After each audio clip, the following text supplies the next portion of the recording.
মাননীয় বিরোধী দলীয় নেতার এক সন্তান ব্রিটেনে থাকেন। যেভাবেই হোক রাজনৈতিক কারণে বহু বছর আমাকেও ব্রিটেনে থাকতে হয়েছিল। আমি দেখেছি সেই দেশের স্কুলগুলি কেমন।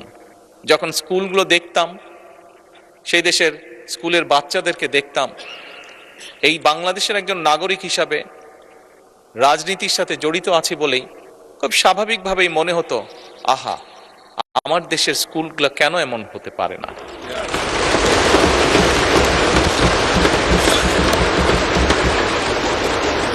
মাননীয় স্পিকার, দেখেছি সেখানে কিভাবে প্রাইমারি স্কুলের কথা যদি বলি, আমি যেখানে থাকতাম তার আশেপাশে প্রাইমারি স্কুল ছিল, সেজন্যই সেটি বেশি চোখে পড়তো।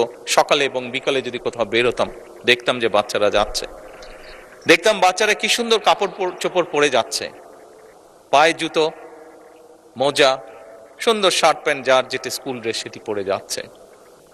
মাননীয় স্পিকার, মনের মধ্যে একটি কষ্ট হতো যে আমার দেশের প্রাইমারি স্কুলের বাচ্চারা কবে এরকম সুন্দরভাবে স্কুলে যাবে। মাননীয় স্পিকার, প্রাইমারি স্কুলের টিচার 2-4 জন যাদেরকে চিনতাম, দেখতাম যে তারা কি সুন্দরভাবে বাচ্চাদেরকে ক্লাসে শিক্ষা দান করছে। মাননীয় স্পিকার, আজকে এই সংসদকে আল্লাহ রাব্বুল আলামিন রহমত করেছেন এবং সে কারণেই মাননীয় স্পিকার আমাদের পক্ষে সিদ্ধান্ত নেওয়া সম্ভব হয়েছে। আমরা সেদিন যেই প্রত্যাশাটি, মনের মধ্যে যে আশাটি ছিল, আল্লাহ চান তো এই আশা আমরা ইনশাল্লাহ পূরণ করতে পারবো। সেজন্যই এই সংসদে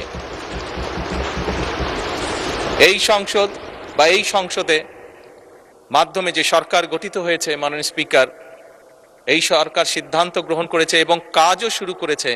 আমরা ইনশাল্লাহ আগামী জুলাই মাস থেকে পর্যায়ক্রমিকভাবে ধীরে ধীরে প্রাইমারি স্কুলের বাচ্চাদেরকে স্কুল ব্যাগ দিব, পর্যায়ক্রমিকভাবে বাচ্চাদের আমরা স্কুল ড্রেস দিব এবং পর্যায়ক্রমিকভাবে মাননীয় স্পিকার আমরা বাচ্চাদেরকে জুতার ব্যবস্থা ইনশাল্লাহ করব। এখন আসুন, মাননীয় স্পিকার, বিরোধী দলীয় নেতা বলেছেন পরিবেশের কথা।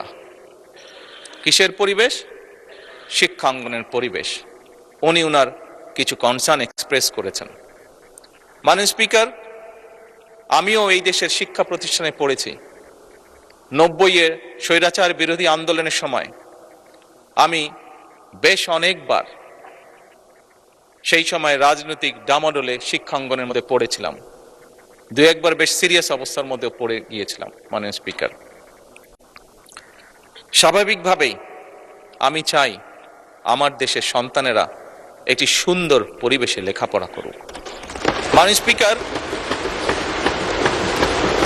সার্বিক বিশ্ব পরিস্থিতিতে আমরা দেখেছি বিশ্বের প্রত্যেকটি দেশ মধ্যপ্রাচ্যে যে ক্রাইসিস যাচ্ছে, যে যুদ্ধ অবস্থা, তার কারণে পৃথিবীর প্রায় প্রত্যেকটি দেশ জ্বালানির সমস্যার সম্মুখীন হয়েছে, যার তাপ হয়তো বাংলাদেশে এসেও লেগেছে। বাংলাদেশের মানুষ বেশ কিছুদিন কষ্ট পেয়েছে এটিতে। আমি বিরোধী দলের নেতার সাথে এই ব্যাপারে কম বেশি একমত। মাননীয় স্পিকার, বিরোধী দলের পক্ষ থেকে সেদিন একটি প্রস্তাবনা দেওয়া হয়েছিল যে